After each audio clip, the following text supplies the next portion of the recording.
Alright, so this is a guide on how to install Chia blockchain, especially the graphical user interface, the GUI, onto your Ubuntu operating system.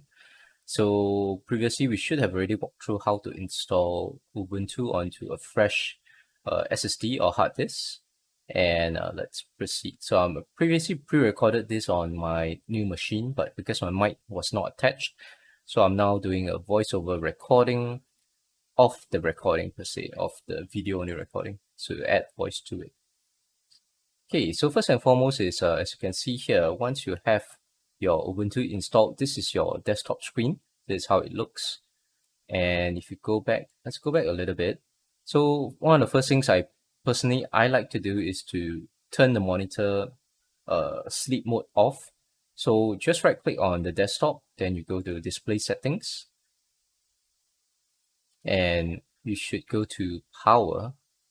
So there's displays. You can choose your refresh rate as well as your resolution and so on. And basically, should see me select power soon. Yep. So you should go to power, and blank screen means turning off the monitor. So for me, I just switch it on to never. So the longest time duration that it have is 15 minutes idle time until switching off the monitor. So for me, I just prefer to switch off to never. So one good thing I think about Ubuntu is that they don't seem to have the annoying Windows sleep feature. Like in Windows, you have to go to your settings to turn off never sleep for your hard disk as well as for your monitor, or for your like turn off the USB selective power suspend or stuff like that. But seems like Ubuntu, I don't have these issues. I don't have to look for those options, which is pretty good. So I just have to switch the monitor sleep to off. And now let's search for Chia blockchain. So I just Google Chia blockchain, and you should see Chia network home. The website, the legit website address will be https semicolon / chia.net. So there'll be Chia network's homepage. To make sure that you're in the correct homepage, that you're not being spoofed to download some other shady client. So https semicolon / www.chia.net, and their latest version will be 1.16. Okay, so in this case, we are in Ubuntu, so you can see that they have a lot of Linux. Yeah, they have a lot of Linux distributions here. Mac OS, Windows, and the rest are all Linux. So I select Ubuntu, and so on. They will say that the Ubuntu 18.04. Okay, in our case, we are using the Ubuntu desktop, which is the 20.04 version, if I'm not wrong. So these are the instructions to follow if we're on the same version as Ubuntu as I am, which is Ubuntu desktop 20.04. Okay, then I should be opening up a terminal here soon. Okay, so it says here you should install Python 3.7. So a quick note is that for Ubuntu, I believe Python version 3.8 is installed by default in Ubuntu 20.04. So you can skip this step to get Python 3.7. Yep, so these are the instructions. And what sudo does is that sudo gives you admin rights. So when you see a sudo in front of a set of instructions, it just means to run the set of instructions as administrator. Or in Ubuntu's language, in Linux language, they call it root. So when you're running a command as root, it's the same as in saying in Windows that you're running it as a Windows administrator. So it just means the same thing. So we run it as root. So you just copy the instructions there. By the way, let me just back up a little bit. Okay. You should see that we open terminal here. Let me back out a little bit. Okay. So in order to key in these instructions, you need to open up the what we call terminal on Ubuntu or Linux. So terminal is the same as command prompt or Windows PowerShell in Windows. So very simple, you just press the Windows key on your keyboard. So the Windows key works in Linux as well. When you press the Windows key, you will come to this search page. And under the search bar, you just type terminal, TRMINAL. Terminal, terminal, press enter, and it will pop up. So since we're going to be using terminal a lot, personally, I add it to my favorites. You just need to right click on the terminal window, like right click on the terminal window on the left taskbar here, and just click the command add to favorites. So it's like pinning, so it's the same feature as in Windows 10 where you pin an app to your taskbar. So like in Windows, the taskbar is at the bottom. When you right click on a particular app and you pin it to the taskbar, so this add to favorites feature on Linux is the same as that feature on Windows 10. Okay, so whenever you're running a terminal, you will see this is my your username. So Fate26 is my username for this particular install of Ubuntu. That means you're navigating from the home directory. So you just need to copy.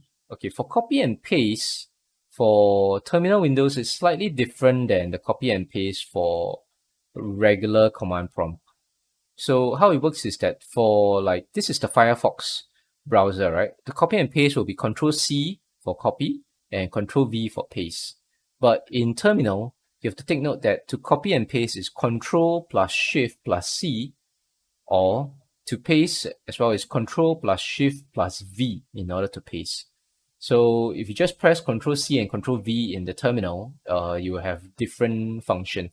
Control C in the terminal is actually similar to command prompt, where if you press Control C, you will cancel a particular command. So whatever command is running, if you press Control C, it cancels that command. So to copy is Control Shift and C, and to paste is Control Shift and V for the terminal.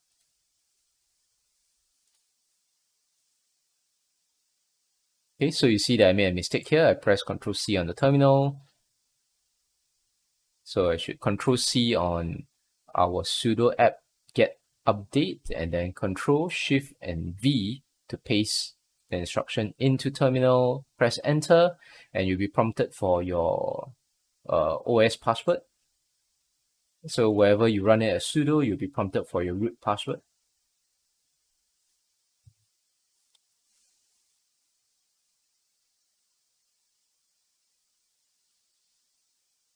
So I believe I recorded the full process, the whole installation process, so that as a viewer, you understand that at which particular phase of this installation does it take a particularly long time.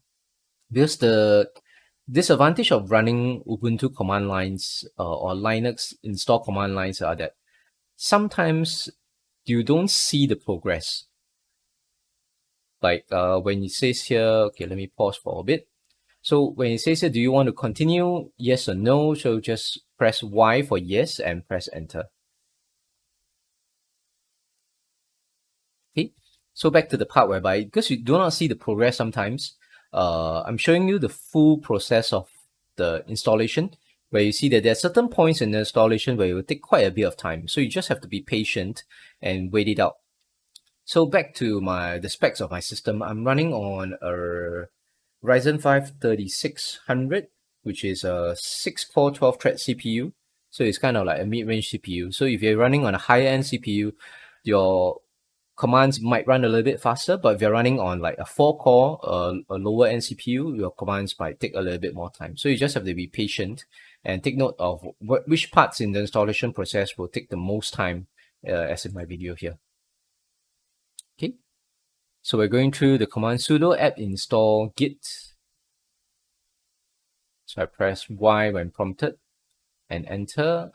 So whenever you see this part, whereby you see your root username pop up, it means that the installation for that particular step has completed, and just proceed to the next step. Okay, so we either have to git clone. So what happens with the git clone here is that for Linux installations, you have the advantage of for example, if you're running on the Linux desktop where you do not have a graphical user interface, you can't run like Firefox and such. So in order to like get files from a website, you have to use the git clone command within the terminal. because since you can't navigate to a website to download the files, you have to download the files via the command line itself. So in Linux, how do you download files via command line is by using Git Clone, Git-Clone, and the website address in order to get it. So in this case, take note that I actually excluded this the following command of recurse submodules. You can try excluding it as well, but I find that by excluding it, it works for me. So I just excluded the recurse submodules. But technically, I think what this instruction page was trying to say is to copy this full line, including the recurse submodules, and paste it and run. But for me, because my previous installation worked without including this recurse submodules, so I'm gonna do the same thing here. I'm just copy up to -b latest. I'm gonna paste it in and press enter to install everything. Okay, so installation is done. So let's change directory into the Chia blockchain. So cd means change directory. So we copy that. So change directory into Chia blockchain. And we have to run the sh install.sh script. Okay, then you can see that, yep, so I've highlighted here. Let me go back a little bit. Okay, so I've highlighted here is that when I click home, we click on the folder Chia blockchain. So you can see that most of the files are already inside, right? It's already in your home folder under the Chia-blockchain folder. So most of the files are there. That means when you git clone, you have already downloaded most of the files into that particular folder. Okay, so we need to run sh space install.sh, which is the installation script. So copy and paste that in, and it will install a bunch of files.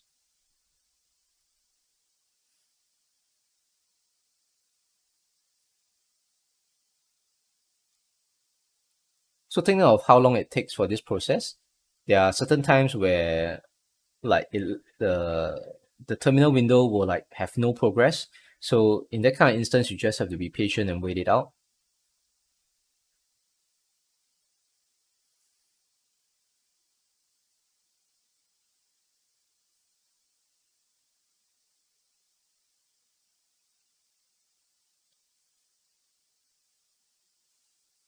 Okay, so same thing again here. Once you see the root username and Ubuntu with so this is like a wave sign. So wave slash share.blockchain. It means we are back in the folder and the installation is completed. And we can move on to the next step. So the instructions are here. In order to activate, so now we need to activate the what we call the virtual environment as same as in Windows 10. So the activate virtual environment is actually /activate, which is the same instruction as in the README here as well. So you can either copy it from the terminal window or you can copy it from the README. Either way, it's the same set of instructions. Okay, so you have known that your virtual environment is active when you have this bracket venv in front, which I believe I highlight here. Yeah, bracket venv means your virtual environment is activated. And we need to install the GUI, graphical user interface now. So to install that, we need to run sh installs -gui.sh. So I believe this is the part which it takes the longest time.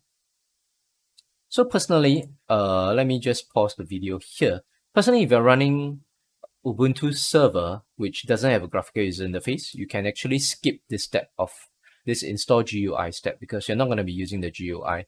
So basically, even with that sh install.sh, your command line for Chia has already been installed, and you can actually start plotting and farming on your Ubuntu server machine. So this sh install -gui.sh is for users who are using this Ubuntu desktop version, which has the graphical user interface. But if you're not using the GUI, it's perfectly fine to skip this installation phase because this part does take quite a fair bit of time.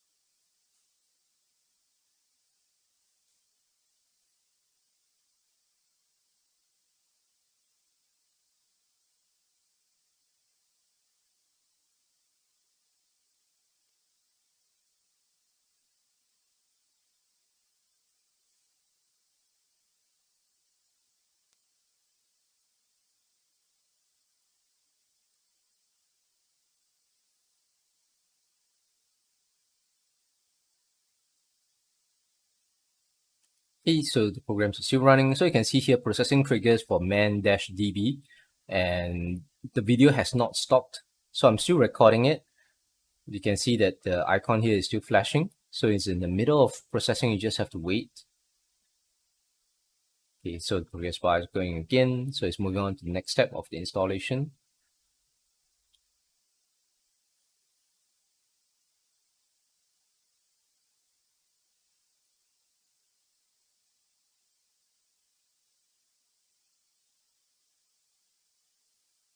Okay, so now it's trying to install node install.js, and you can see that it pauses here for a while. So let it run.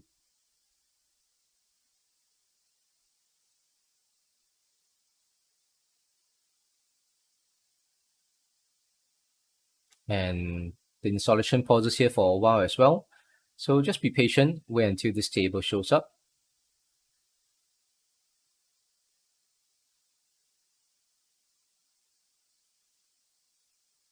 So by this time, you will know that why I mentioned earlier that installing the GUI actually is the longest part of this installation process. So if you're not using the GUI, you can very well skip it. It can save you a bit of time and also save you a little bit of space on your operating system. So the less you install, the less chance you run into bugs as well. So you can see that this cross env mode env production webpack takes quite a fair bit of time. So when you're in this particular phase, you might be thinking that your program might have hanged. So and you can see that I'm in the middle. My recording is still going on, but you can see that this bar isn't flashing. This cursor here in the terminal window isn't flashing.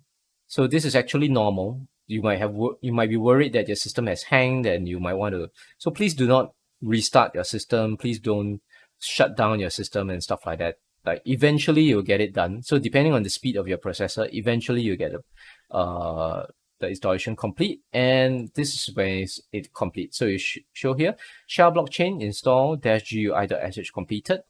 So it asks to go into the Chia blockchain GUI folder and then npm run electron n to start the GUI.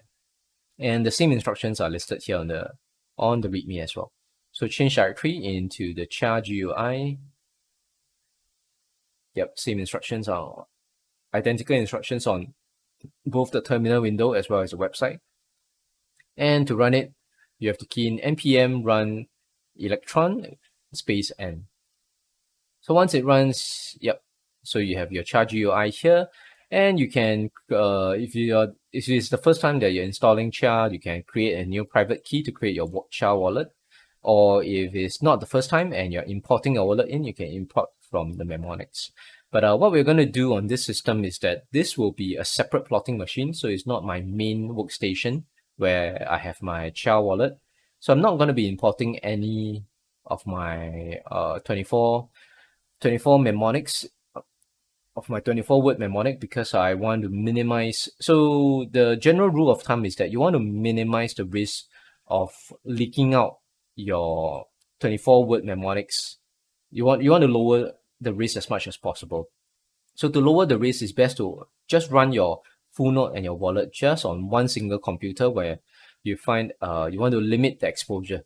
So you do not want to run your full node on multiple harvesters or multiple plotters, where there's a chance that you download some third-party software, it gets infected by malware, and they get access to your wallet from that other computer. Okay, so once installation is done, I'm going to close the graphical user interface. I'm going to shut it down. It will take a while to shut down. You see closing down node and server, even though it's not even connected to the node. So yeah, that's the disadvantage of this GUI. It takes a while to shut down. So I'm going to like pull it aside here, and we're going to continue with this guide. So that is a quick note is that it seems to me that recently, or maybe from the past as well, because I'm quite new to Chia, is that the Chia blockchain or the Chia GUI keeps getting upgraded like pretty fast. Probably every 1 to 2 weeks they have a new version of the Chia GUI. So like a month ago, less than a month ago, I was using 1.14, and now we're already at 1.16 within like 2-3 weeks. So almost every week you get a new version, hence you will be prompted to, so it's advisable to upgrade to the newest version whenever possible. So on the Linux distributions such as Ubuntu, in order to upgrade, you have to follow the instructions here. So if new version is out and you want to upgrade, just follow the instructions here. Change directly to Chia blockchain and so on and so on. Run the sets of instructions here.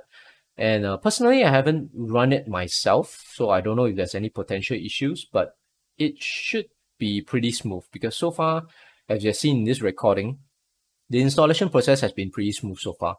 Because one big advantage is that you do not need to install Python, such as on Windows 10. The issue with Windows 10 is that Windows 10 doesn't come pre-installed with the latest versions of Python. And you either need to go to the Windows Store to install it, or you have to go to the python.org website in order to install it. And even if you install it from the python.org website, there are bugs in that sometimes Windows 10 doesn't fully recognize that the files have been installed, and you still have to go to the Windows Store in order to install like Python 3.9 or something in order to get the SWA plot manager working or to get the other files working. So the good thing about Ubuntu is that Ubuntu comes pre-installed with Python. So this is for Ubuntu Desktop 20.04 version. It comes pre-installed with Python 3.8, which is not the latest. The latest, I believe, should be 3.95 for Python, but it is enough to get the job done in most of these instances.